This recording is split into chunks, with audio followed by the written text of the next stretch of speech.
मित्रांनो, मी सहाय्यक प्राध्यापिका निलिमा केशवराव पवार, विभाग वाणिज्य, विषय ग्राहक संरक्षण आणि व्यावसायिक नीतिमूल्ये. प्रकरण पहिले, ग्राहक संरक्षण. विद्यार्थी मित्रांनो, मागील लेक्चरमध्ये आपण ग्राहक संरक्षण आणि व्यावसायिक नीतिमूल्ये या विषयाची ओळख करून घेतली. आज आपण ग्राहक संरक्षण या पहिल्या प्रकरणाचा अभ्यास करणार आहोत. या प्रकरणामध्ये ग्राहकवाद, त्याचा अर्थ, गरज व महत्त्व आपण अभ्यासणार आहोत. तसेच ग्राहक संरक्षण म्हणजे काय, त्याची उद्दिष्टे, ग्राहक संरक्षणाची व्याप्ती आणि महत्त्व याचा अभ्यास करणार आहोत. सर्वप्रथम आपण ग्राहकवाद म्हणजे काय हे बघणार आहोत. औद्योगिक क्रांतीनंतर मागणीपूर्व उत्पादनास मागणी निर्माण होण्यासाठी उत्पादनांच्या 4 घटकात म्हणजेच श्रम, भूमी, भांडवल, संयोजक या घटकांसोबतच 5व्या महत्त्वाच्या घटकाची भर पडली. तो 5वा घटक म्हणजे ग्राहक होय. कारण ग्राहकांशिवाय तयार असलेल्या उत्पादनाला अर्थच प्राप्त होत नाही. म्हणून ग्राहकवाद ही एक सामाजिक व आर्थिक व्यवस्था आहे की ती वाढत्या उत्पादन तसेच सेवांचा उपभोग घेण्यासाठी प्रेरक ठरत असते. परिणामी ती अर्थव्यवस्थेला चालनाही देत असते. ग्राहकवादाचा अर्थ असा सांगता येईल, ग्राहकांना आपल्या हक्क आणि अधिकारांची जाणीव होऊन सामाजिक न्याय मिळवून देण्यासाठी निर्माण झालेली यंत्रणा म्हणजेच ग्राहकवाद होय. ग्राहकवाद म्हणजे अशी चळवळ की जी ग्राहकांना खरेदी करण्यासाठी प्रोत्साहन देते, त्यांच्या हक्कांचे जतन करते, व्यापारातील अनुचित प्रकारांपासून ग्राहकांचे संरक्षण करत असते. ग्राहकवादाची उद्दिष्टे किंवा गरज.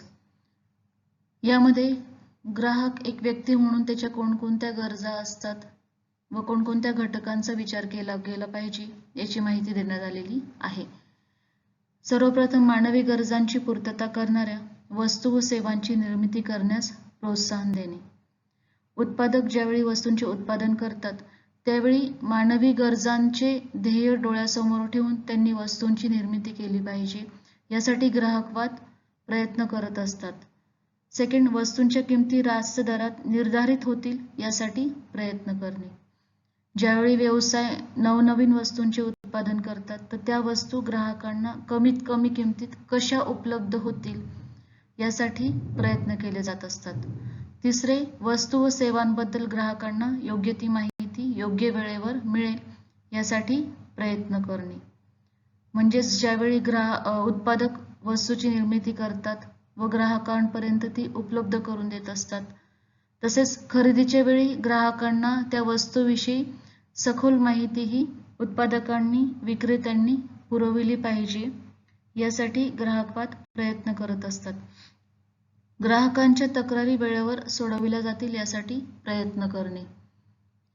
ग्राहकांना वस्तू खरेदी करण्यापासून ते खरेदी केल्यानंतर ज्या काही समस्या उद्भवत असतात व त्यांच्या ज्या काही तक्रारी असतात ह्या उत्पादकांनी व विक्रेत्यांनी वेळेवर सोडविल्या पाहिजे यासाठी प्रयत्न केले जात असतात. अनुचित प्रकारांपासून ग्राहकांचे संरक्षण करणे. बऱ्याच वेळा ग्राहकांची फसवणूक केली जाते व चुकीच्या वस्तूंची विक्री त्यांना केली जात असते. म्हणून जे काही अनुचित प्रकार घडतात त्यापासून ग्राहकांचे संरक्षण कसे होईल याचा विचार केला जातो. वस्तूंचा पुरवठा नियमित होईल यासाठी प्रयत्न करणे. बऱ्याच वेळा ग्राहकांना वस्तूचा पुरवठा हा वेळेवर होत नाही. ज्यावेळी त्यांना गरज आहे आणि ज्यावेळी वस्तूची मागणी होईल त्यावेळी ग्राहकांना वस्तूचा पुरवठा कसा उपलब्ध होईल आणि तो नियमित कसा राहील यासाठी ग्राहकवादाची भूमिका महत्त्वाची ठरत असते. ग्राहकवादाचे महत्त्व. पहिले, ग्राहकांच्या गरजांची पूर्तता होऊन उत्पादनाच्या मागणीत वाढ होते. उत्पादक ग्राहकांच्या गरजांनुसार उत्पादने तयार करीत असतात, त्यामुळे ग्राहकांच्या गरजांची पूर्तता होत असते. परिणामी उत्पादकांच्या उत्पादनाच्या मागणीत वाढ होत असते. दुसरे, जास्तीत जास्त उत्पादनास चालना मिळते. उत्पादकांना नवनवीन उत्पादने तयार करण्यास प्रोत्साहन मिळत असते. तिसरे, औद्योगिकरणास चालना मिळते. नवनवीन वस्तूंचे उत्पादन होत असल्यामुळे नवीन होतकरू उद्योग उदयास येत असतात. त्यामुळे नवनवीन उद्योग अस्तित्वात येतात, त्यांची स्थापना होते, परिणामी औद्योगिकरण घडून येते. चौथे, ग्राहकांना रास्त किमतीत वस्तू उपलब्ध होतात. उत्पादक कमीत कमी किमतीत चांगल्या गुणवत्तेची वस्तू कशी तयार होईल यासाठी प्रयत्न करत असतात. परिणामी ग्राहकांना कमी किमतीत चांगल्या गुणवत्तेच्या वस्तू उपलब्ध होतात. पाचवे, ग्राहकांचे राहणीमान सुधारते. साहजिकच आहे की कमी किमतीत चांगल्या गुणवत्तेची वस्तू उपलब्ध झाल्यास ग्राहक वस्तू खरेदी करतात, त्यांच्या गरजा पूर्ण करतात, परिणामी त्यांचे राहणीमान सुधारते व देशाचा विकास होत असतो. सहावे, औद्योगिक संबंध सुधारण्यास मदत होते. जरी नवीन नवीन उद्योग स्थापन होत असले, उद्योगांमध्ये स्पर्धा होत असली, तरी ती स्पर्धा ही पूरक स्वरूपाची असते. त्यामुळे औद्योगिक संबंध सुधारण्यास मदत होत असते. बेरोजगारी कमी होऊन देशाच्या संपत्तीत वाढ होते. औद्योगिकरण घडून आल्यामुळे जास्तीत जास्त उद्योगांची स्थापना होते. उद्योगांची स्थापना झाली की परिणामी रोजगार निर्मिती होते व रोजगार निर्मिती झाली की बेरोजगार व्यक्तींना रोजगार मिळतो, म्हणजेच बेरोजगारी कमी होते व बेरोजगारी जर कमी झाली तर देशाच्या संपत्तीत ही वाढ होत असते, देशाचे राष्ट्रीय उत्पन्न वाढते. ग्राहक संरक्षण. ग्राहक संरक्षणाची उद्दिष्टे, व्याप्ती आणि महत्त्व. विद्यार्थी मित्रांनो, वाढती लोकसंख्या, नव्याने होत असलेले औद्योगिकरण, विज्ञानामध्ये होत असलेली प्रगती, नवीन तंत्रज्ञान यामुळे समाजात अनेक बदल झालेले आहेत. पूर्वी लोकांच्या गरजा मर्यादित होत्या, परंतु लोकसंख्या वाढ, औद्योगिकरण, तंत्रज्ञानातील बदल, विज्ञानातील प्रगती यामुळे मानवाच्या गरजा ह्या अमर्यादित होऊन त्याचे परावलंबित्व वाढलेले आहे. मागणी तसा पुरवठा करण्यासाठी उद्योगांची संख्या वाढलेली आहे, व्यापाराचे प्रमाण वाढलेले आहे, व्यापारातून नफा मिळवण्याची प्रवृत्ती वाढलेली आहे आणि त्यातूनच अनुचित व्यापार पद्धती अवलंबिण्यात येऊन ग्राहकांचे शोषण सुरू झालेले आहे. ग्राहकांना दुय्यम स्वरूप प्राप्त झालेले आहे. यातूनच अनेक समस्यांचा उदय झालेला आहे. या समस्या पुढील प्रमाणे: व्यक्तिगत व सामूहिक समस्या, शहरी व ग्रामीण समस्या, वस्तू व सेवांबद्दल समस्या. पहिली समस्या, व्यक्तिगत समस्या. व्यक्ती तितक्या प्रकृती या तत्वानुसार सर्वच व्यक्ती या सारख्या नसतात. बुद्धी, आवड, कृती, स्वभाव, कल, शारीरिक व मानसिक क्षमता या सर्व बाबतीत एक व्यक्ती दुसऱ्या व्यक्तीपासून भिन्न असते. ग्राहकांच्या समस्यांचा व्यक्तीला केंद्रबिंदू मानून विचार केल्यास या समस्यांची काही वैशिष्ट्ये आपण सांगू शकतो. त्यात प्रथम, आवड. आवडीप्रमाणे जर व्यक्तीला वस्तू अगर सेवा मिळाली नाही तर यातून राग, नाराजी, कटुता निर्माण होऊन त्यातून असमाधान उद्भवू शकते. दुसरे, बुद्धिमत्ता. कोणत्याही वस्तूची अगर सेवेची निवड करताना त्या वस्तू अगर सेवेविषयी किमान पातळीचे ज्ञान, बुद्धिमत्ता असणे आवश्यक असते. परंतु भारतात बहुतांशी लोकांना हक्कच माहीत नाही, त्यामुळे ही व्यक्तिगत समस्या निर्माण होते. पुढे, विशेष क्षमता. काही वस्तू खरेदी करण्यासाठी विशेष क्षमतांची आवश्यकता असते. उदाहरणार्थ, यंत्रसामग्री, वाहन खरेदी, मोबाईल खरेदी करताना त्यातील तंत्रज्ञानाची माहिती असणे, तसेच ते वापरण्यासाठी किंवा चालविण्यासाठी माहिती असणे आवश्यक असते. या विशेष क्षमता नसतील तर व्यक्तिगत समस्या ही निर्माण होत असते. पुढे, प्रेरणा.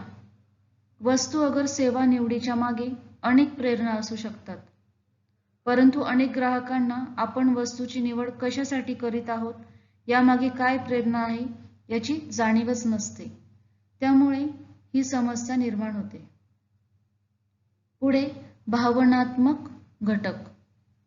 बरेचसे ग्राहक स्वतःकडे कष्टाळू, प्रामाणिक, अधिकार गाजविणारे, उत्साही, परंपरा जपणारे, व्यवहारी म्हणून बघत असतात. त्यातूनच मान अपमान, हेवेदावे, दोष आरोप इत्यादी व्यक्तिगत समस्या या निर्माण होत असतात. म्हणजेच भावनांचा विचार जिथे केला जातो तिथे या समस्या निर्माण होत असतात. पुढील समस्या सामूहिक समस्या. व्यक्तिगत समस्या ज्यावेळी चर्चेतून सुटत नाहीत व हा अनुभव हळूहळू अनेक व्यक्तींना येऊ लागतो, त्यावेळी समस्या आपोआपच सामूहिक होऊन जातात. सामूहिक समस्या या पुढील गैरप्रकारांमुळे निर्माण होतात. त्यात प्रथम कृत्रिम टंचाई निर्माण करणे, म्हणजेच मागणीनुसार पुरवठा हा उपलब्ध असूनही ग्राहकांपर्यंत त्या वस्तू उपलब्ध न करून देणे. दुसरे खोटी वजनमापे वापरणे. यावेळी विक्रेते बऱ्याच वेळा चुकीच्या वजनाच्या वस्तू या विकत असतात. ग्राहक ज्या दराने वस्तू खरेदी करतात, जी किंमत मोजतात, त्याप्रमाणे त्यांना वस्तूचे माप हे मिळत नसते. पुढे मालात भेसळ करणे. अनेक वेळा आपण बघतो की किराणा मालातही धान्यात अनेक वेळा भेसळ केली जाते. भेसळ केल्याचा परिणाम वस्तूचे वजन कमी होते व विक्रेत्याचा त्यात फायदा होत असतो. पुढे वेगवेगळे दर आकारून व्यवहारभेद निर्माण करणे. यामध्ये आपण असे सांगू शकतो की एका ग्राहकासाठी किंमत वेगळी असणे तर दुसऱ्या ग्राहकासाठी जास्त किंमत आकारणे. बऱ्याच वेळा विक्रेते ओळखीच्या ग्राहकांसाठी कमी किमती आकारतात, तर बऱ्याच वेळा ग्रामीण भागातील ग्राहकांसाठी किमती या जास्त आकारल्या जातात. त्यांना आवश्यक त्या सुविधा पुरविल्या जात नाही. पुढे मालसाठ्याची यादी प्रसिद्ध न करणे. बऱ्याच वेळा विक्रेते तयार असणाऱ्या मालाची किंवा उपलब्ध असलेल्या मालाची यादी प्रसिद्ध करत नाही व शेवटचे दिशाभूल करणाऱ्या जाहिरातीद्वारे फसवणूक करणे. बऱ्याच वेळा टेलिव्हिजन, न्यूजपेपर, रेडिओ यामार्फत दाखविल्या जाणाऱ्या जाहिरातींद्वारे ग्राहकांची दिशाभूल केली जाते. जाहिरातीमध्ये दाखवलेली वस्तू व प्रत्यक्षात असणारी वस्तू, तिचे फायदे किंवा तिचे गुणधर्म यात मोठ्या प्रमाणात तफावत आढळून येते. पुढील समस्या शहरी भागातील व ग्रामीण भागातील समस्या. यात प्रथम शहरी भागातील समस्या आपण बघणार आहोत. यात शहरातील वाढती लोकसंख्या, अपुऱ्या सेवांचा पुरवठा. यात शहरात रोजगारासाठी अनेक लोकांचे स्थलांतर होत असते. परिणामी लोकसंख्या वाढते व लोकांच्या गरजांप्रमाणे त्यांना वस्तूंचा पुरवठा होऊ शकत नाही, म्हणजेच सेवांचा अपुरा पुरवठा तिथे जाणवतो. दुसरे झोपडपट्ट्या व त्यातून उद्भवणारे स्वच्छतेचे प्रश्न. शहरात रोजगारासाठी स्थलांतरित झालेले नागरिक यांचे उत्पन्न कमी असते. परिणामी त्यांच्या राहण्याच्या किंवा निवाऱ्याच्या गरजा या अपुऱ्या पडतात. परिणामी झोपड्यांचे प्रमाण वाढते, झोपडपट्ट्या वाढतात. तसेच ते त्यांच्या दैनंदिन गरजाही भागवू शकत नाही. त्यामुळे स्वच्छतेच्या गरजाही त्या पूर्ण करू शकत नाही व परिणामी शहरात अस्वच्छतेचे प्रमाण हे वाढत असते, कारण झोपडपट्ट्यांमध्ये होणारी वाढ. पुढे प्रचंड महागाई व खर्चिक राहणीमान. ग्रामीण भागाशी तुलना करता शहरी भागात होणारा खर्च हा जास्त असतो. अनेक गोष्टींसाठी जास्त पैसे मोजावे लागत असतात. शहरात वस्तूंच्या किमती या जास्त आढळून येतात.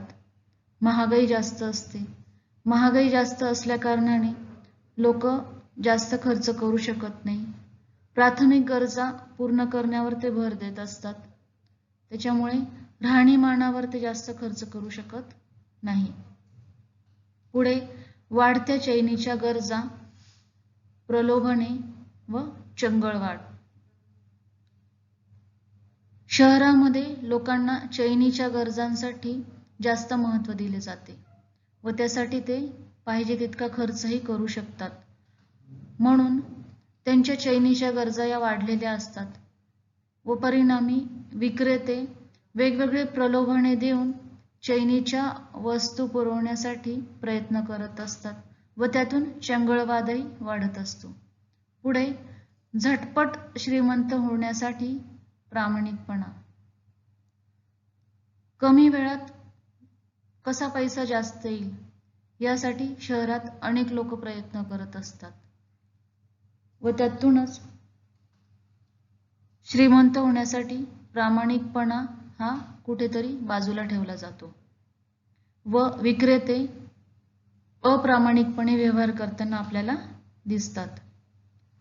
पुढे कष्ट करण्याची प्रवृत्ती यांचा लोप होऊन वाढती गुन्हेगारी. शहरात जशी लोकसंख्या वाढते त्यात अनेक व्यक्ती या कष्ट न करता पैसा कसा येईल याकडे त्यांचा कल असतो व त्यामुळे गुन्हेगारीच्या मार्गातून ते पैसा मिळवण्याचा प्रयत्न करतात व त्यामुळे शहरात ही गुन्हेगारी वाढलेली आपल्याला दिसते. व शेवटचा मुद्दा वाढती बेरोजगारी. ग्रामीण भागातून लोक शहरात ज्यावेळी स्थलांतर करतात त्यावेळी त्यांना रोजगाराची अपेक्षा असते, पण रोजगाराच्या तुलनेत उद्योगांची स्थापना कमी प्रमाणात झालेली आपल्याला दिसते.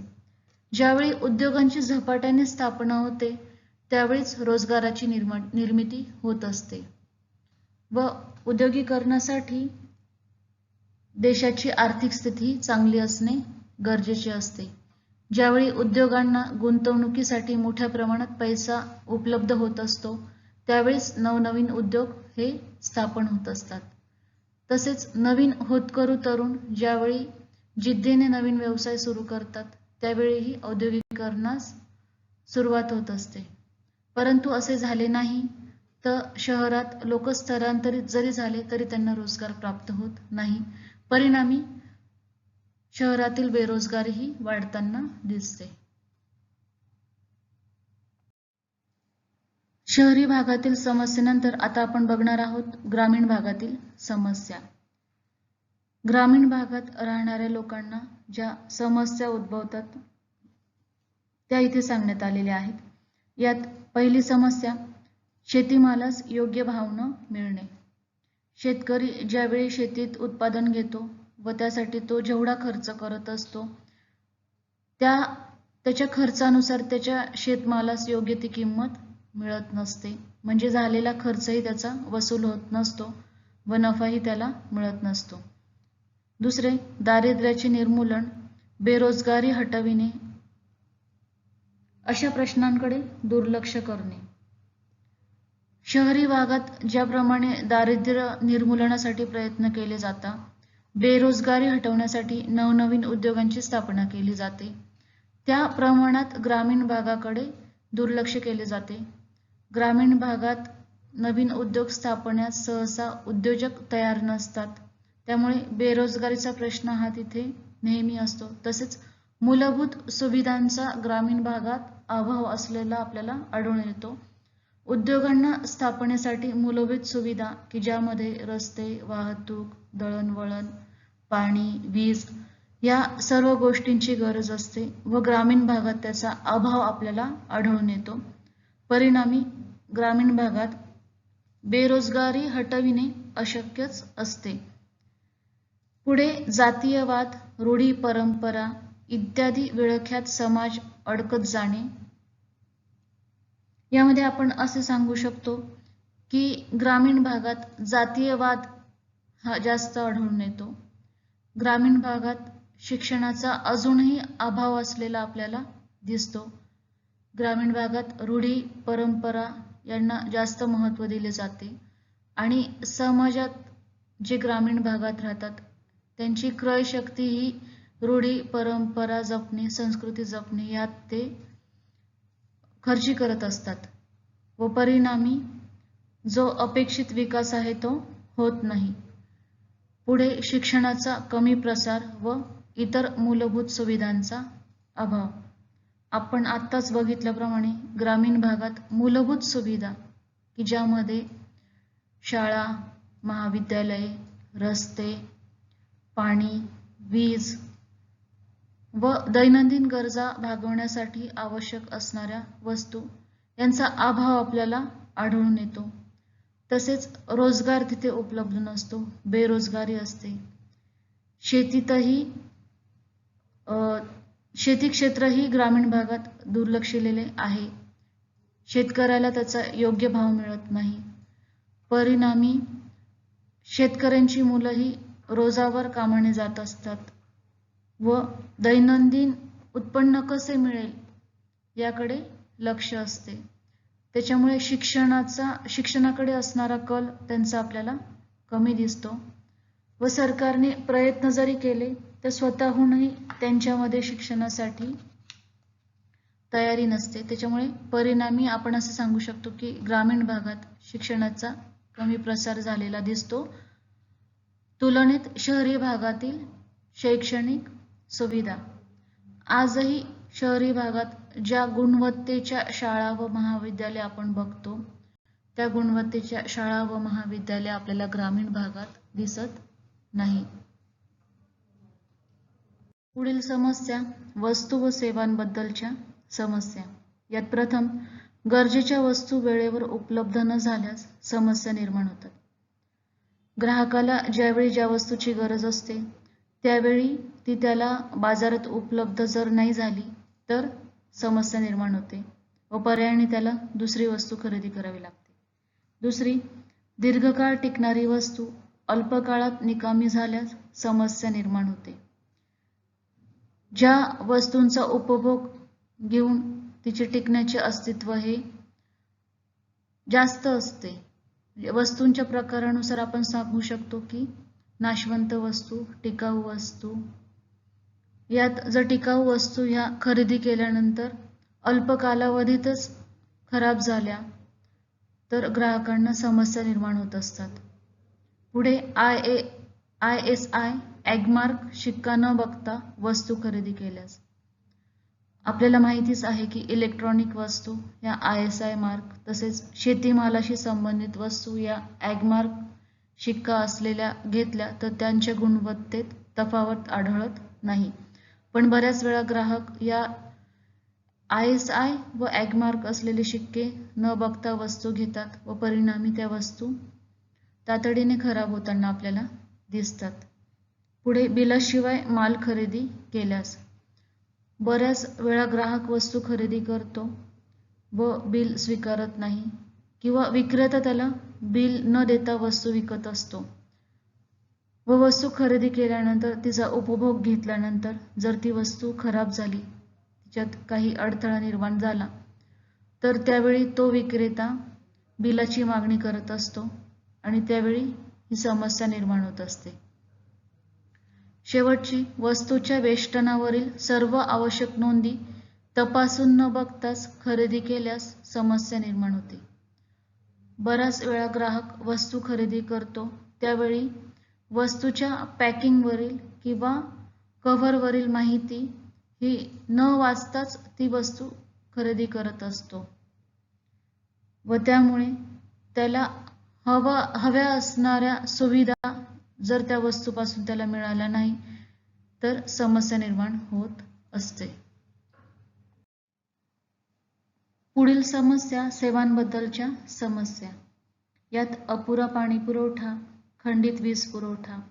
याबाबत आपण असे सांगू शकतो की ग्राहकांना किंवा सामान्य जनतेला, उद्योगांना त्यांच्या गरजेनुसार पाणी पुरवठा हा उपलब्ध होत नाही. तसेच कामाच्या वेळी लागणारी वीज ही पुरवली जात नाही, ती खंडित केली जात असते. पुढे कर्ज वसुलीबाबत बँकांची उदासीनता, नोकरशाहीचा अरेरावीपणा. बँका ज्यावेळी कर्ज पुरवठा करतात तो वसूल करण्याची वेळ ज्यावेळी येते त्यावेळी त्या सक्तीने वसुली करत नाही. त्यात आपल्याला बँकांची उदासीनता दिसून येते. त्याचप्रमाणे सरकारी वाहतूक सेवांमध्ये ग्राहकांना मिळणारी असौजन्यशील वागणूक, टेलिफोनची अवास्तव बिले, खंडित सेवा, उपाहारगृहात आढळून येणारी अस्वच्छता. आपण बऱ्याच वेळा बघतो की हॉटेल्समध्ये अस्वच्छता ही मोठ्या प्रमाणात दिसून येत असते. घरगुती गॅसचा अपुरा पुरवठा, प्राथमिक उपचार केंद्रात डॉक्टर परिचारिका उपस्थित नसणे, बऱ्याच वेळा सरकारी दवाखान्यांमध्ये डॉक्टर्स हे वेळेवर उपलब्ध होत नाहीत. या सर्व समस्यांचा विचार केल्यास भारतामध्ये ग्राहक हा किती असुरक्षित आहे याची कल्पना आपल्याला येते. ग्राहक संरक्षणाची उद्दिष्टे. ग्राहकांचे अनुचित प्रकारापासून संरक्षण व्हावे यासाठी सरकारने विविध कायदे निर्माण केल्याचे आपल्याला आढळून येते. असे असले तरी त्या कायद्याबद्दलचे ग्राहकांना असलेले ज्ञान, आपल्या हक्कांसाठी लढण्याची मानसिक तयारी इत्यादींमुळे ग्राहक हा अजूनही असुरक्षित आहे. म्हणून ग्राहक संरक्षणाची उद्दिष्टे आपल्याला पुढील प्रमाणे सांगता येतील. पहिले, जीवन व मालमत्तेसाठी घातक असलेल्या वस्तू आणि सेवांपासून संरक्षण मिळणे. ग्राहक शिक्षणाचा हक्क, अनुचित व्यापार पद्धतींपासून संरक्षण मिळण्याचा हक्क ही ग्राहक संरक्षणाची उद्दिष्टे आपल्याला सांगता येतील. ग्राहक संरक्षणाचे महत्त्व. भारतीय ग्राहकांच्या हिताचे रक्षण करण्यासाठी व्यापार व्यवहारातील अनुचित व्यापार पद्धती, वस्तूंमधील दोष आणि सेवांमधील कमतरता इत्यादी फसवणुकीपासून ग्राहक सुरक्षित राहण्यासाठी ग्राहक संरक्षण कायदा 1986 अस्तित्वात आला व या कायद्याअंतर्गत भारतभर ग्राहक मंच आणि अपील न्यायालये स्थापन केली गेलेली आहेत. या कायद्यामुळे ग्राहकांना बऱ्याच प्रमाणात सक्षम बनविले आहे. या कायद्याची माहिती आपण पुढे ग्राहक संरक्षण कायदा 1986 मध्ये पाहणार आहोत. आज आपण ग्राहक संरक्षण या पहिल्या प्रकरणातील ग्राहकवाद म्हणजे काय, त्याचा अर्थ, गरज, महत्त्व हे अभ्यासलेले आहेत. त्याचप्रमाणे ग्राहक संरक्षण त्यामध्ये त्याची व्याप्ती, उद्दिष्टे, महत्त्व, ग्राहकांच्या समस्या, व्यक्तिगत समस्या व सामूहिक समस्या, शहरी व ग्रामीण भागातील समस्या, वस्तू व सेवांबद्दलच्या समस्या, ग्राहक संरक्षणाची उद्दिष्टे, ग्राहक संरक्षणाचे महत्त्व अभ्यासलेले आहे. पुढील लेक्चरमध्ये आपण ग्राहकांचे हक्क आणि जबाबदाऱ्या तसेच ग्राहक संरक्षणासंबंधी युनोची मार्गदर्शक तत्त्वे अभ्यासणार आहोत. धन्यवाद.